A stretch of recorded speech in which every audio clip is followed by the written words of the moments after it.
This podcast is sponsored by nobody. Hey dudes, welcome to Splat from the Past, the only 80s themed horror and sci-fi show where things can get totally radical. Now today, I will be welcoming a screenwriter. Her name is Amy Spies. She wrote the 1985 beloved cult classic, Girls Just Want to Have Fun. Oh, she will be my fourth guest from that movie, and I cannot wait. And then she went on to write for the Aaron Spelling teen soap operas Melrose Place and Beverly Hills 90210, and she got into producing. She produced shows like Vampire Love and My Date, and she also teaches, and she's also working on a novel. And I'm going to talk about a lot of that stuff today, and I can't wait. Oh my God, Girls Just Want to Have Fun was a staple of my childhood and so many others. It's just, I don't know what it is about that movie. It's just so memorable and appealing. I guess it's the cast, Helen Hunt and Sarah Jessica Parker and Jonathan Silverman and Shannon Doherty and Stuart Fracken, who's been on the show. And of course, I've talked to Sharon Shane, the choir nun, and Don Perry, the producer of the soundtrack. It's just everything about it is just so appealing, and it's going to be a great conversation today. I cannot wait. Let's kick off hot August summer. This is going to be a toe curler, and I've got some toe curlers coming up this month. So, yeah, here is my interview with Amy Spies.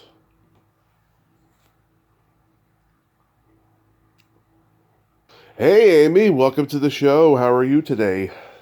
I'm good. How are you? I am fantastic. I can't tell you what a great honor this is. Thank you so much for taking the time today. Oh, it's my pleasure. Awesome. So, going back in time, were you a writer early on in your childhood? Yes, I was. I wrote poetry. Uh, my mom and father were writers, and they were always writing and typing. Mm-hmm. And so I would type on an old typewriter and just type poetry from when I was little. Nice, nice. Started out with poetry. That's awesome. Yeah. Yeah. Did you read a lot? Yeah, I read constantly. I read every book, in the library, all the Newbery books, and then my mom and both my parents had studied literature, so they had an extensive library. My mom wrote short stories early in her career that still are used to teach about writing in classes, college, high school, and grammar school. So she would give me books, so I read sort of sophisticated books even when I was young. I read Dickens, I read Carson McCullers, things like that. Nice. Was she a writer too? Yeah, my father was a journalist. He had gone to Columbia Journalism School. My mom had gone to Radcliffe, which became Harvard. It was during the war, and she was an editor of women's magazines and, like I said, published short stories. She hired my dad to do an article, and they got married 3 months later, and she became his mostly uncredited, but not always, co-writer and editor.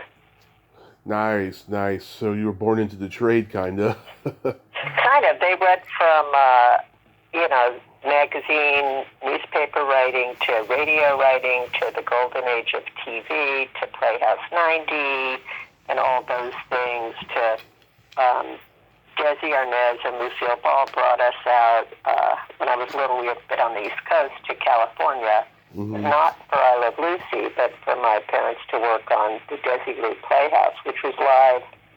It was that whole golden age of live drama TV. Yeah, so did you watch a lot of TV growing up? Yeah, we watched a lot. I watched everyone.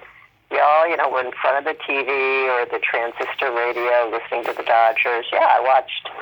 I guess I watched my dad's and mom's shows, but a lot of it I don't remember. It just seemed normal. But yeah, I like they wrote, or he or they, whatever, wrote Dr. Kilgore. I watched Dr. Kilgore. I watched Patty Duke Show and things like that, yeah. Love it. Did you go to the movies often? Yeah, a lot. I loved going to the movies. Oh, also, I loved Man from Uncle and shows like that. Yeah, went to the movies, went to see the Beatles movies, went to see Bonnie and Clyde because it was that era. Went to see. I was very influenced by, I loved all the movies of the 60s at that time. And some have held up and some haven't. Bonnie and Clyde's one of my favorite movies of all time. Yeah, that has held up. But Alice's Restaurant, I don't think I'd see again. Five Easy Pieces. But, I'd see Crude again. I'd see a lot of those kinds of movies again if I had a chance, at the time. Yeah. I love movies. I grew up loving movies and loving literature. That's so awesome. Yeah, I'm curious, what is the origin of your unique last name, Spies?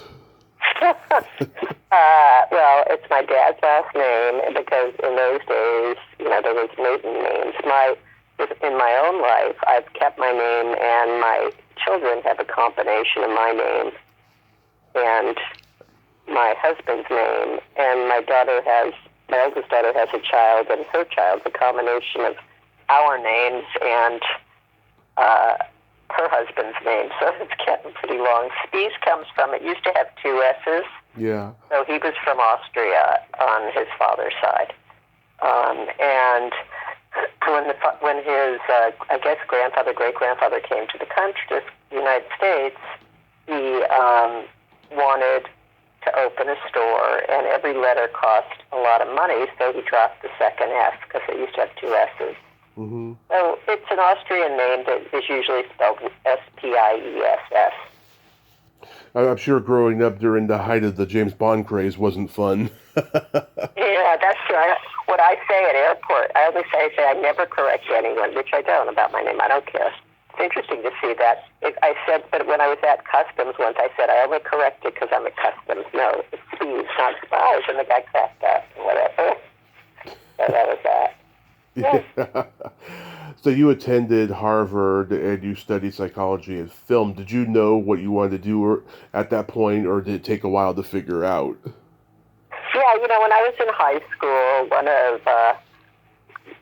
of my teacher's husband was a documentary filmmaker and loved film, and he showed us all kinds of fantastic foreign films, like Truffaut or Eisenstein or, Godard and all these films, and I loved all that. So in college, even I found, growing up in the film business,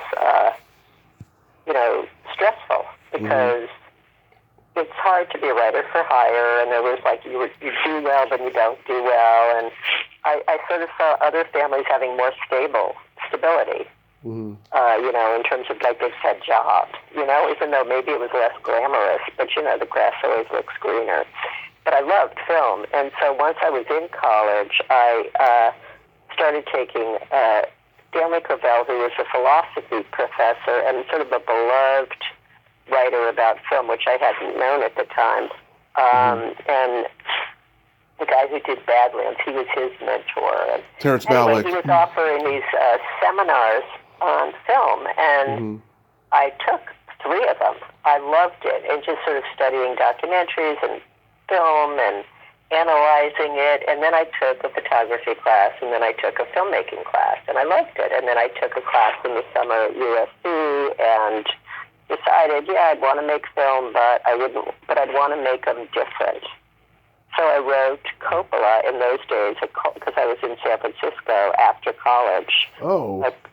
A cold letter just saying I'm a real fan. I thought, Godfather was incredible. I thought Apocalypse, and so they offered me a job as a reader which means a story analyst of screenplays in San Francisco, and then offered me the same thing in LA, and so I did that for a while, just sort of becoming a development person, reading scripts and figuring out what would be a good movie or TV show and stuff like that. Yeah, I'm from San Francisco. Did you go to any concerts out there? Yeah, my first job there was actually working for PBS. I'm Nice. developing a daily national magazine show, so I got to be able to go to I didn't go to many of the, like, Winter Garden stuff, but I went to Willie Nelson and probably Steely Dan and things like that, yeah. Yeah, lots of I history went there. to tons of concerts in L.A., obviously, growing up and stuff, yeah.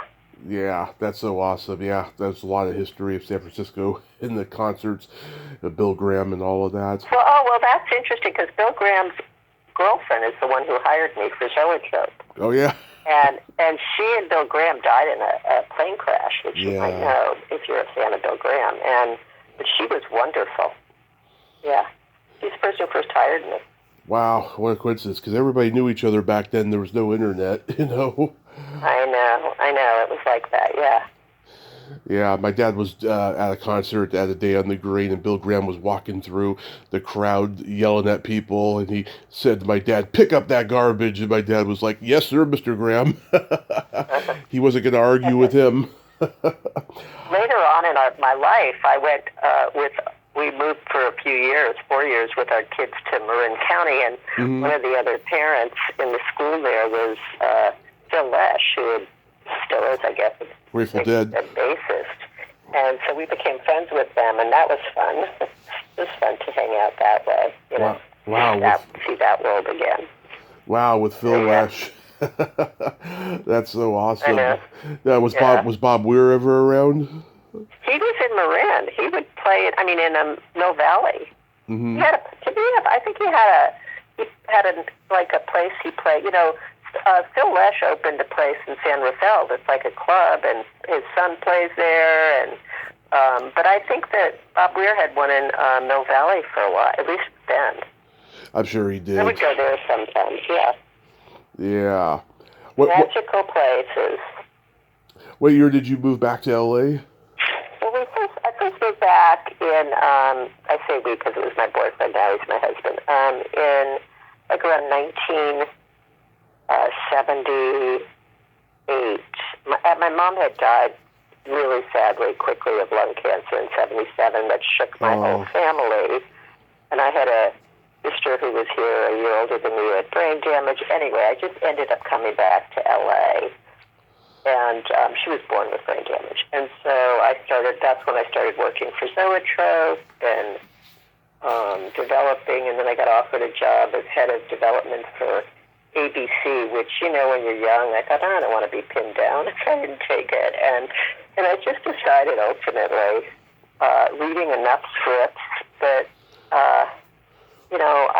that it was fine, it was fun, but I really just it was more fun to write, and it was more like what I wanted to do. So I decided for a time I would write, and that's how I started writing. I forgot to ask you, did Coppola mentor you? No, he did not. I met him, but no, he did not. He was not around. He was off making things. It was Lucy Fisher, who was wonderful, who was running the studio. Then before that, it was Melissa Gold. And a lot of my friends, it turned out, who I met in those years are, film people who, like Michael Lehman, who we all read Coppola, in those days. It was, but no, I never really interacted directly with him. Yeah, during that period, he was going through a lot making Apocalypse Now. That's right. And he had this studio, he had places, so they also had it in L.A., and it's like, he made some movies then, and it was just it was just more of a fun environment because it was fairly free. It was a period of time, of Hal Ashby, of Scorsese, of Coppola, of Lucas. It was just like this whole idea of making the films you kind of wanted to make. There were just great films being made then, Yeah. It was a time where you'd want to be making films. So what's the origins of Girls Just Want to Have Fun? Girls Just Want to Have Fun was when I was starting to write, and I had ideas also because I had been so I would. There were a couple ideas I had. I wrote my first script, which was a romance. When I was little, I read romance comics, which are sort of like the Lichtenstein painting, the woman with the tear going down her face. And I wrote sort of a romance comic meets like an action movie or something. And it was like very unusual, but that's sort of, I basically left to my own devices. I'm fairly unusual in how I write when I'm not doing it for hire. And so, anyway, that got me an agent, and I was selling ideas or getting ideas optioned, and one of them was the idea of doing sort of a then contemporary bandstand because MTV had just started. Oh. And so I said it would be really good, it would be fun, and and I think I was doing this as a TV series, which I still think is a good idea. And then Paramount wanted to do it as a movie. And then Orion also wanted to do it as a movie. And for various reasons, I ended up doing it at Paramount. And it was called As in Dance, because that was what was DTV. And I wrote 2 or 3 drafts of it. It was a great experience. And Frank Mancuso Jr., I think, was like involved with Flashdance 2 at the time, and it was too similar. So they were saying, we'll have to wait. In the meantime, my then agent, he's not alive anymore, but he said, oh, there's a great thing. So I didn't own it because Paramount owned it at that point. Yeah. And he said, there's a great thing. We're going to, Paramount is going to sell it to New World because they'll make it. So that's great. And New World was at that time kind of a thing that did movies but didn't spend as much money. They'd only open them in half the country. Yeah. Anyway, so they said, and we're going to do it because it goes with the song title, Girls Just Want to Have Fun. Mm-hmm. And I said, well, I love that song, but at the time I thought Cyndi Lauper had written it. And I said, I love it, but, I like my title, which is obviously not like a what, but I had no control. They did it. And because they actually obviously optioned it from the guy who really wrote something, I think his name is Robert Hazard or something. And I'm sorry if I got that name wrong, but it was something like that, Robert Hazard. So anyway, so I wrote a couple drafts of it, and because it was a less budget, I had to cut out characters. Some characters I didn't care about, and some I cared about, and it became what it became, but then it became Girls Just Want to Have Fun. Yeah. And if they released it in half the country, because they didn't have money to do it any other way, and with no press, basically, or promotion, and a lot of unknowns, and, and it just was what it was. And then based on that, I got hired to help with the girl characters in another show that wasn't on the air yet, in a show that wasn't on the air yet, but just to help to whatever, the teenage girl characters. And so I said, okay, but I have a little child then, a little girl, and I said I can only do it for 6 months, because I don't want to not be around. But it would be interesting, and I love starting things, and that became Beverly Hills 90210. Yeah. It's amazing how, creativity will, just, happen by accident sometimes about how you wanted to do a modern American Bandstand because MTV was popular, then it evolves into Girls Just Want to Have Fun. Yeah, I mean, at that time, Paramount had Flashdance and Footloose, and Canon had Breakin' 1, Breakin' 2, Orion had Beat Street, so it seems like New World made no qualms about cashing in on the dance movie craze, and Tony Randell had just taken over for Roger Corman at New World. I don't remember. I don't know that name. There was another. There was Jeff Sheckman, and then there was someone else. I didn't know about that person, but very possibly he was over. I don't know. Yeah. Did you put any autobiographical elements in the script? Yeah. At the time I wrote it. This is when I wrote it for Paramount. I had 2 sisters. My one sister was born with brain damage. My other one lives in New York and does public relations, and I was a journalist. And they're all journalists in that family, and in my family too. And so her 2 kids would come out and visit, and they would come. And the girl was Maggie, and the boy was Zachary. They were my niece and nephew, and they would come out every year and sleep on sleeping bags, and I was writing it then. So I said, I'll make the younger sister Maggie and the younger brother, Zachary, And the Maggie character was Shannon Doherty played her. And then, as you know, Shannon Doherty played with Brenda in 90210. So, Hey. But Shannon was great in it, and she's. So anyway, my niece, who was kind of very spunky and just sort of like that character, and in fact, my niece is now Maggie Haberman, who's a journalist who is, writes for the Times and CNN, and my nephew is a journalist and also, involved in that world and does public relations. But it just, at that point, they loved it just that there were characters in this movie, Yeah. So, yeah. And there seemed to be... And then I guess the other, I don't know, the mom. I always like to write about moms who,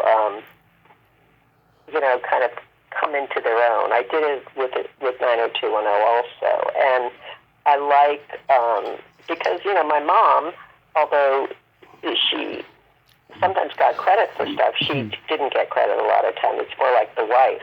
Mm-hmm. Only after my mom died, she had like a growing IMDb through the years, and I had never known when she was alive that she wrote a TV show for Hitchcock. Wow. It was in her credits, and I got the DVD. Mm-hmm. When my dad wrote one of the first year of Star Trek, he wrote an episode, and that I knew, so it's like, I was always thought about Zelda Fitzgerald. I mean, I was really interested in moms, being allowed to have a voice. So, yeah. Yeah, because there seemed to be a commentary of generational gaps between the kids and the parents in this movie, which at the time was starting to become common for teen movies like John Hughes would explore. Yes. John Hughes was fantastic during he had so many great, he really explored it. And that it was, because it was a time of change, Yeah.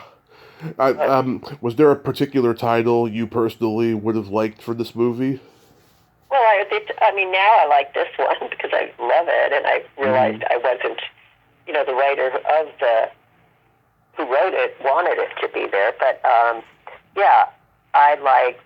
I originally wanted it to be As in Dance, which I thought was wonderful because in the movie, I think it stayed in there, in my script it was D as in dance, and I thought that was clever, I just liked it because it was clever that it says dance, and it's what is it about, and it makes you want, but, that's the only one I really came up with until it got put with this other title, Yeah, I was 3 when the movie hit HBO in the summer of 1986, and for the next 20 years or so, I saw it all the time. My mom still remembers it, still loves it to this day. And you know something? Oh, yeah. And you know something? New World had only 2 box office hits in the post-Corman era, House and Soul Man. And yet, every time I went to Kmart or Target or anywhere that had a bin of VHS or DVDs, the only New World movie I would see is Girls Just Want to Have Fun. Yeah, it's done very well. And I had no idea when we moved to Marin, when my kids were little, and my younger daughter's, I think, first grade teacher, she said, my daughter came home and said, my teacher said she asked about, did you write this movie? Because she loved the movie. And I thought, how did she see it, And then I asked her, the teacher, I said, how'd you see it? And I found out then, because it was like 1990s, that, it had this growing thing on DVD rent, or I guess maybe video, I don't know, the rentals, and that like people were watching it and going to slumber parties, and mothers were showing it who had liked it, were showing it to their daughters, and so I actually was on looking at political stuff. There's so many, like I said, my niece writes politics. There's political writers. One of my daughters is a speechwriter for a senator. So I was looking on some political thing, just the Twitter or something, and Stephanie Rule, who's very like a smart NBC commentator, financial serious person. And she, no matter what her politics, don't like her politics, doesn't matter to the story. So she said, I just took my daughter to Gaggle of Girls, or had them watch my favorite movie growing up. The girls just want to have fun. And I thought, oh my God, Stephanie Rule, and so I've gotten, and I get a lot of letters like that. So that's gratifying to me. But I had no idea until like the late 90s that this had happened like that. So, yeah, that's the power of cable. That's the power of cable and the TV shows that Helen Hunt, Sarah Jessica Parker, Shannon Doherty, and Jonathan Silverman were on. It developed kind of a cult following because of that, I feel. Oh, so that's interesting. You went to see it as, how old were you? Well, no, I saw it on HBO, starting at like age 3, and then I'd see it all the time, throughout the years. And yeah, I mean, my brother's 9 years older than me. He taped everything off HBO when we were kids. Yeah, I think at the time also, another thing I thought about when I did it is, at that point, I wanted to do things about girls and women, and it was very hard to have a girl be a star of a movie. Movies then, little boys were much more like, there was now and then or this or that, but not many. And with John Hughes, but it was hard. And so it was mostly like Stand By Me and 10-year-old boys and coming-of-age boys. And so, this was a way to do that. And Sarah, I really wanted that. And Sarah Jessica Parker and Helen Hunt are such great actors that they could have played either role, I know. And that's true. And Sarah Jessica Parker, actually, her role, of Janie was based on, there's a lot of autobiographies. It was based on my freshman roommate at college, who was a town near Cambridge, Massachusetts, and, came from a sort of an Irish Catholic, I think, family, or Catholic family, and but just was sort of shy, but had all this great, creativity in her. In her case, she was an artist, to draw, and she just had this whole part of herself that was thirsting to come out, and so I sort of based it on her and her character arc, Yeah. Ed Lauder was brilliant as the military dad. Oh, yeah, he was really good. And, I think that, I wrote it for laughs and stuff, and as dad and stuff. But, as the character, it would, I just thought it was an interesting character based on, people who come home. I guess I also had the experience of people coming home who had been in Vietnam and who, at that point, this concept of PTSD was sort of just starting to be talked about, really, kind of. Yeah. In the culture. Although, in World War II they called it shell shock. I don't think that character didn't have. I think it was just a different view coming from there in a strict family. And oh, yeah. Just the idea of a strict family, kind of. Oh yeah, the war babies and the post-war babies. They didn't know how to express themselves and show love in that generation. Yeah, they really. But also,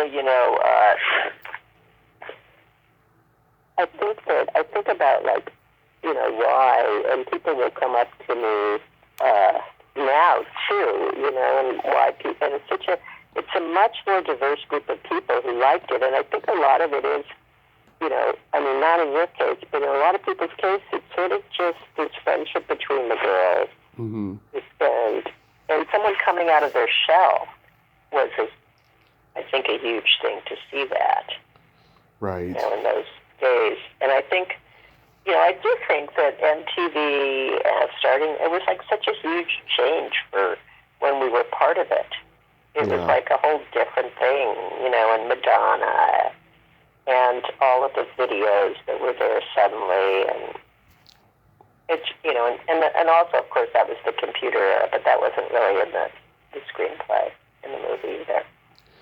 Yeah. Were you ever on set during filming? Yeah, I came a few times and I met the people and we went to the dance thing. I went to Griffith Park where they filmed some other stuff and yeah. And even with, even on 90210, I was on set a lot more for my shows and stuff, but that was a more ongoing thing. But I went on set for a few times. Yeah. It was fun. It was fun to see sort of them do all the dance stuff. And, I think the person and, all the numbers, and that was, one of them was done in Griffith Park, and one of them that I went to was in the Valley in Moore Park. Mm-hmm. Yeah, Alan Medard, who directed, he a year later directed one of my favorite comedies, Back to School with Rodney Dangerfield. Oh yeah, I know, yeah. And the guy who originally was the producer with me and then became the executive producer when New World bought it, was a producer on that movie too. And sadly, there's something about those particular movies. There's a lot of people, he, Stuart Kornfeld and Alan Medard both have died. But Alan Medard did a great job, really on it. Looking back, he did a great job. There was like a nice look and energy to it. I think that worked.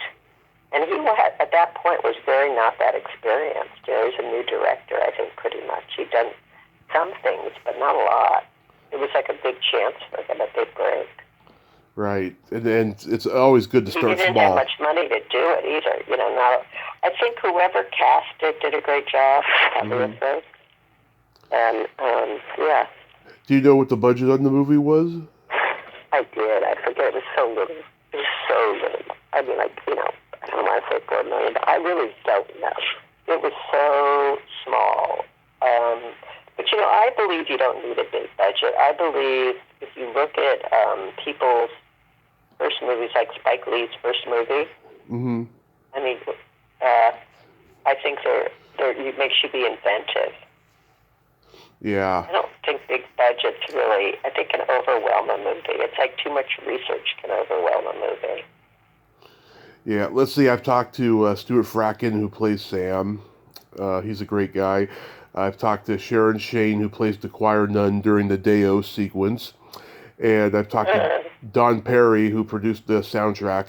He's a great guy. He had just produced the Night of the Comet soundtrack and used a lot of the same musicians to contribute songs, like Chris Farron, who is now a corporate mogul in music.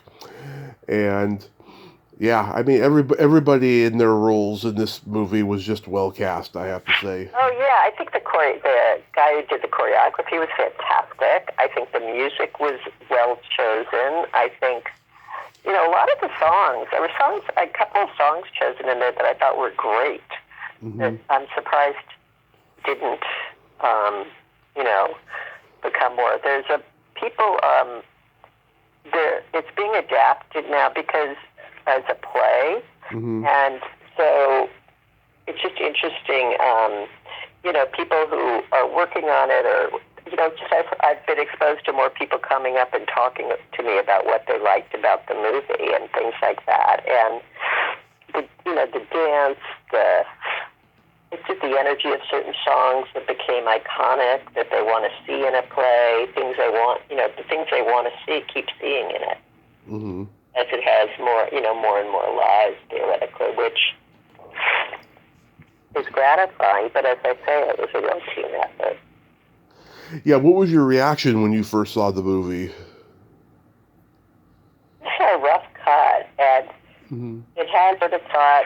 I went with a girlfriend of mine who's like my story muse, is a fantastic story editor and producer, and I totally trusted her, and she just said, yeah, your heart is still there. I had to, as a writer, when you have to cut things out and people make changes and, other people take control of it, and, it gets out of your hands. So I thought, well, I wish that it still had the Scott character who they took out, who was like the video guy who saw the girl through the video lens and, had the crush on her, and that played through. I wish that was in it, but they just didn't have room for all the characters. But I thought that the acting was good. I thought the energy was good. So I thought it was fine. I had no idea. It's very hard. It's hard for me to even read my own work. So Yeah. I think that's true of actresses a lot. Time changes all that too. I mean, even like the 90210s and the Melrose Places I on them, and I see things very differently than I did then. Right. Can you believe next year is the 40th anniversary? No, I really can't. I really, really can't. And I'm just pleasantly surprised that, it has appealed to people and that they saw that they liked the female friendship, I guess is the part I like that's most gratifying. And that people are taking their, wanting to show their kids it and stuff. It continues on that way. So that makes me happy that you liked it too. There's a kid in, outside Chicago. You were outside Chicago, right? Is that what you said? No, I'm born and raised in San Francisco. Oh, so outside. So you went to some anyway, but that you, as a kid, responded to it. Yeah. Well, I came out later as bisexual, so I think maybe the movie was like an early manifestation of my queerness in some way. Well, that could be, yeah. Yeah. I mean, it was, and also it was like about coming out into yourself too. Even the Janie character. Yeah, and I mean, I've always loved Sarah Jessica Parker and Helen Hunt and all the things that they did, and that was like my earliest memories of them. So, I think that early on when you're when you're starting to form and stuff, there's things that happen that really set up your future, Yeah, I mean, like what other movies did that for you? I mean, Back to the Future was the first movie I can remember seeing that truly impacted me, just because I used to look at my parents' yearbooks and wish that I could go back in time and see my parents in high school. I think that's why people love that movie so much, because it's so relatable. That was definitely one. And of course, the first time I saw a slasher movie, I love slasher horror movies, was the first Friday the 13th. That impacted me as well. Those are just some of the examples of movies that impacted me as a kid. Yeah. I mean, I love Back to the Future also. It's the best. Oh God, I think it's the perfect movie. It's just my opinion, but oh my God, it's got it's got every genre in it, and just the performances are just fantastic. Oh, that's right. You like horror movies and stuff. The movie I liked as a girl, Mm-hmm. I mean, like a preteen, I guess, was The World of Henry Orient. Oh yeah. Loved that movie. Did you know about that? That was, written by, God, it was just the guy, it doesn't even matter, but she is someone who has her own story, the person who wrote it, an interesting story that attached to the book Eloise, bizarrely, was for kids. But I loved it. It was and you could see why. It's two girls, and they're like prepubescent, or maybe they're pubescent, and but they're their own lives. I think it was New York. They're, one of them's mother was, I think Shelley Winters maybe, was an actress and never, but it's like they get a crush and obsessed with Peter Sellers, who's a piano teacher, and they like have all these adventures together, and then, it like traces the year, and then the next year when they see each other again, they're already putting makeup on. It's very different, but that captured that time. I loved it. I just thought there's nothing like that, now, and that was also part of it when I wrote it. Yeah, and Shelley Winters and Peter Sellers were also in Lolita. It was a Stanley Kubrick movie. So, hey, was he in Lolita? Who did he play in Lolita? He played the German teacher. Oh, I forgot about that. Yeah. He was so good in that. It's no wonder Kubrick casted him in Dr. Strangelove right after that. He was so good. He was good. He was one of the greats. One of the greats. Horrible guy, I've heard, but one of the greats.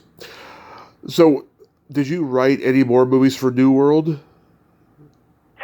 that was it. And I wrote, the thing about Hollywood is you write, you get paid to write a lot more than gets made. Right. And so a lot of people have never get anything made, like, in terms of that. They get paid, they have careers, they, have development deals. It's very hard, was very hard. It's still hard with movies. And with TV, there used to not be very much TV, so that was hard too. Mm-hmm. But for stuff to really get on the air and is its own journey. But, I never wrote anything more for New World. I wrote for Disney, I wrote for TriStar, I wrote for Paramount, I wrote for, I wrote for a bunch of places, but I did not write again. I wrote for ABC, I think, or CBS. Yeah. But no, not again for New World.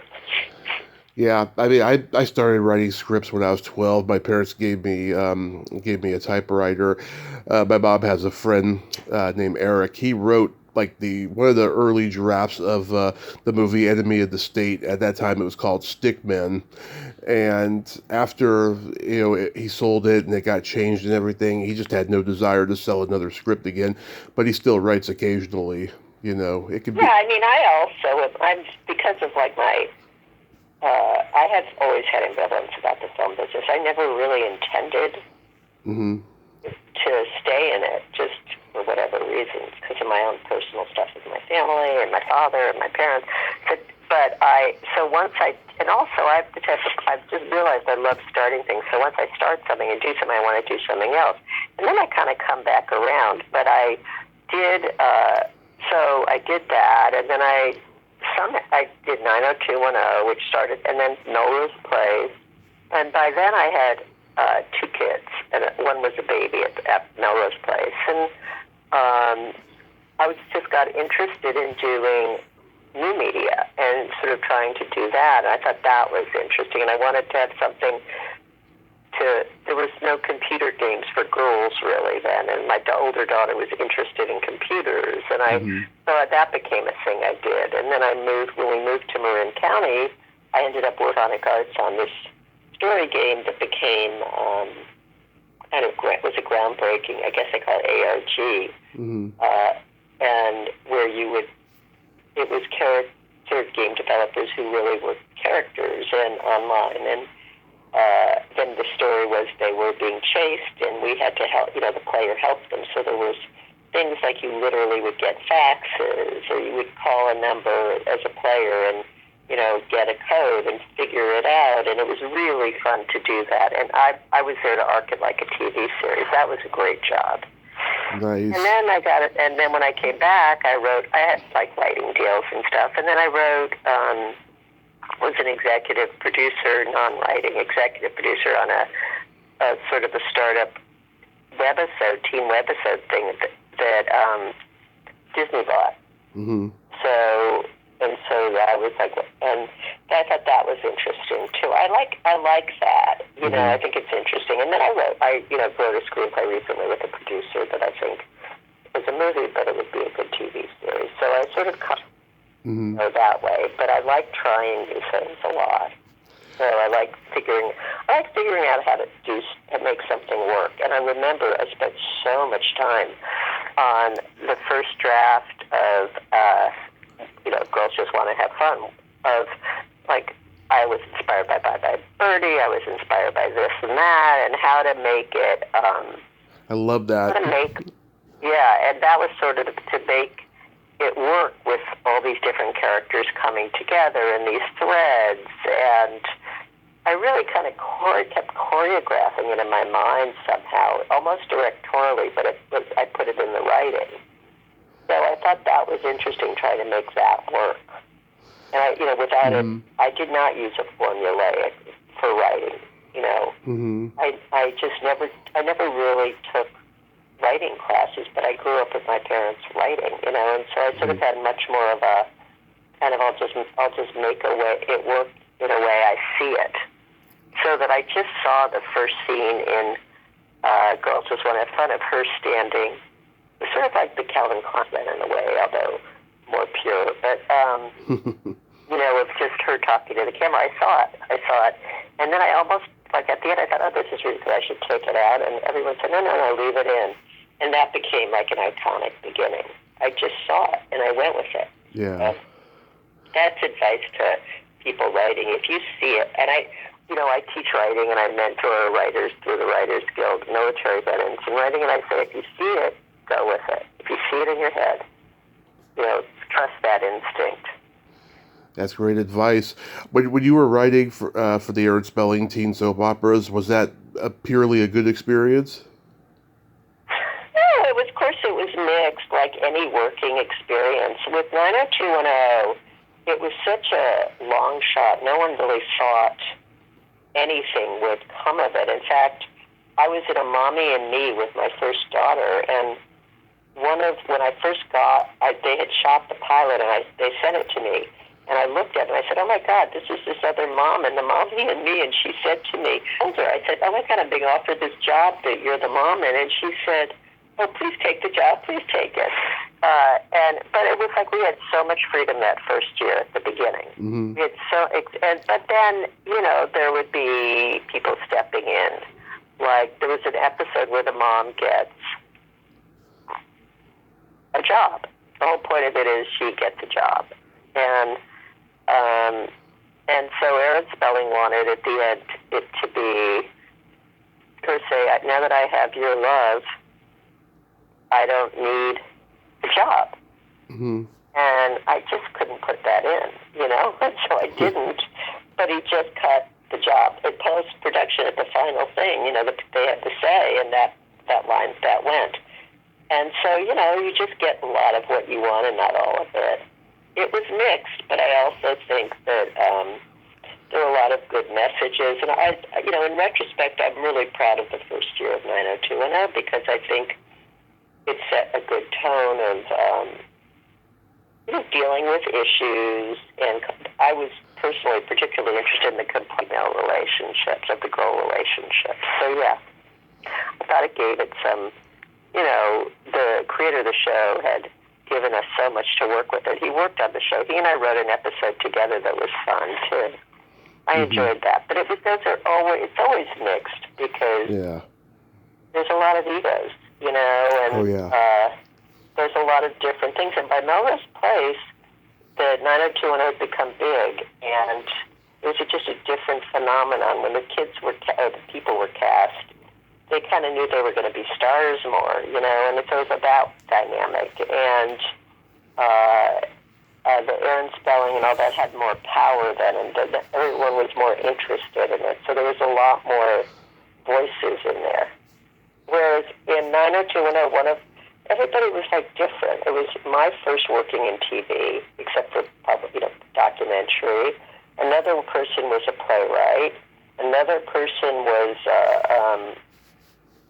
He'd done TV, but he was like a New York edit writer too, wrote novels or wrote books. And the creator, Darren, had written movies. I don't think he'd worked in TV before, except for that pilot.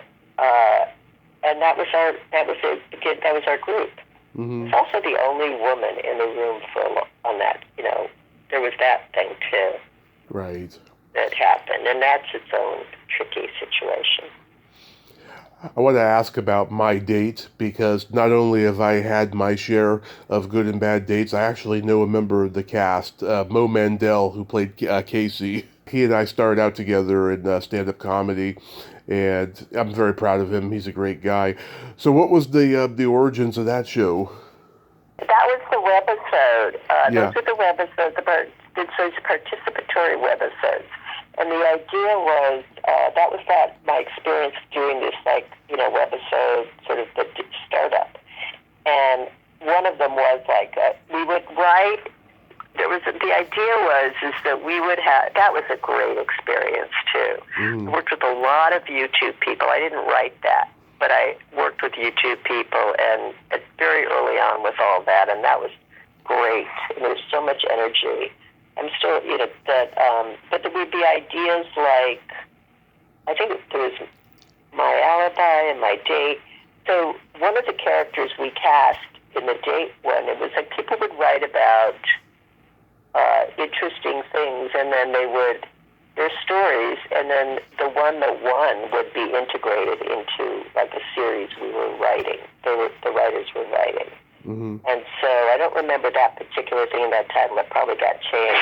But we did one that was sort of like, it was kind of John Hughesy, Keynes, and one of the characters in it was Alison Brie, who's a fantastic actress, who at the time was on Mad Men. Right. And so it was about like dates and things like that. And there was a little story behind it. And then there was another one that was a little more supernatural called Intuition.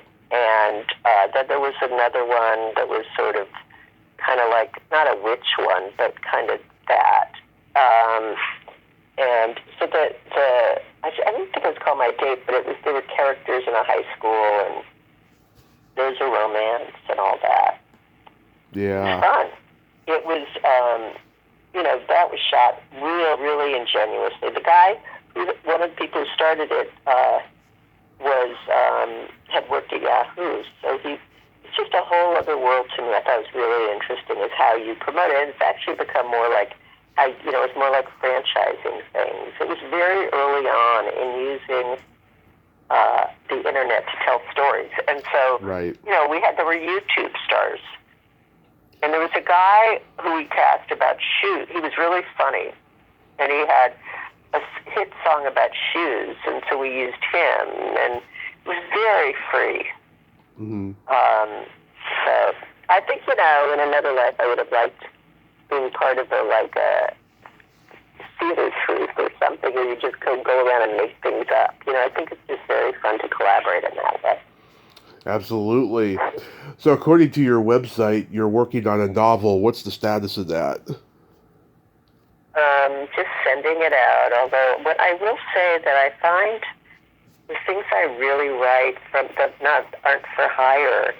I write about very kind of much more deep, interior psychological subjects. They're in my other stuff, but it's more there. And when I really write something, for me, just I write it, for me it's really about the writing of it, and the minute like the world has it, it's a whole different thing. So my writing for others really taps into my wanting to people please, because I do have a part of myself that really has that. And whereas if I'm writing for me, I just can kind of be freer. So I like that. But it's about memory, it's about trauma, it's about resilience. And it's also a story of female friendship between a sort of fantasy writer and a sort of out-of-the-box, kind of subversive woman neurologist who's studying memory.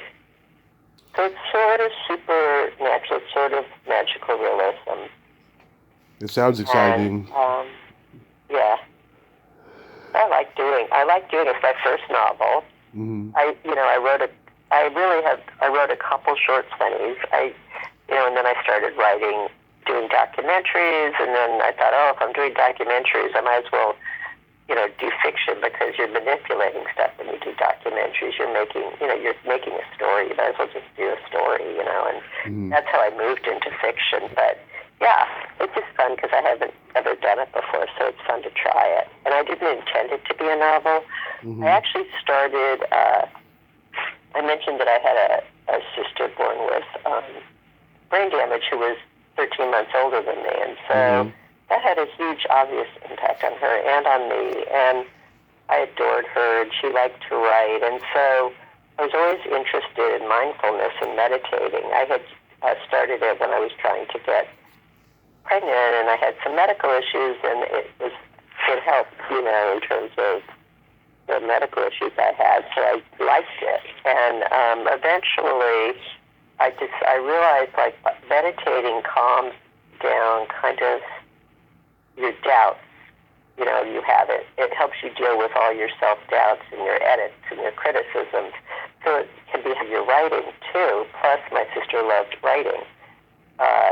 She sadly died, but there were all these journals she'd left behind. And so I designed this program, mindful writing program, to teach to people who were neurodiverse, who had diagnosis of mental illness, and also just people who were othered.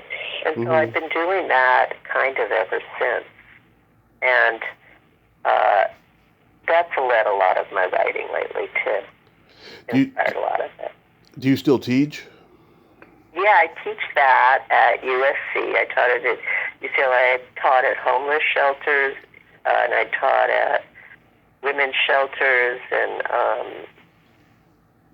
centers for people with mental illness, and for children, kids who are people who graduated, as they say, were alumni of the juvenile justice system, which meant they've been incarcerated, and I've done it globally, and during COVID I had to start doing it on Zoom more, but yeah, and that has been very, very, in that I've really seen what people by writing, by self-expressing, you can have a voice, your voice can come out, and at this homeless shelter, by the end of an hour of me working with them, or just practicing with them really, because I combined it with meditating and writing, and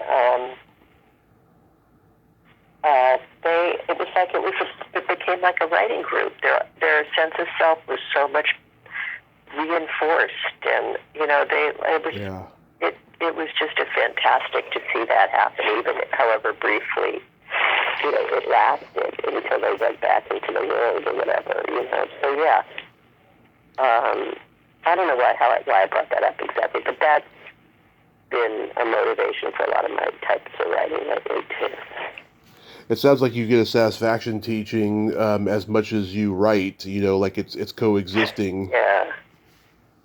I never thought I would. I've also taught screenwriting, but I've taught at universities. I taught at the Academy of Art in San Francisco to learn this background, and I really liked it.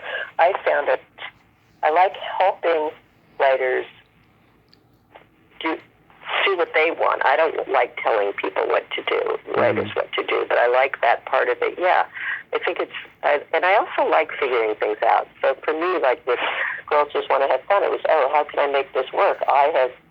It was the third or second screenplay I'd ever written, and it was like, how do I make all this work? Oh, here's how I can make it work.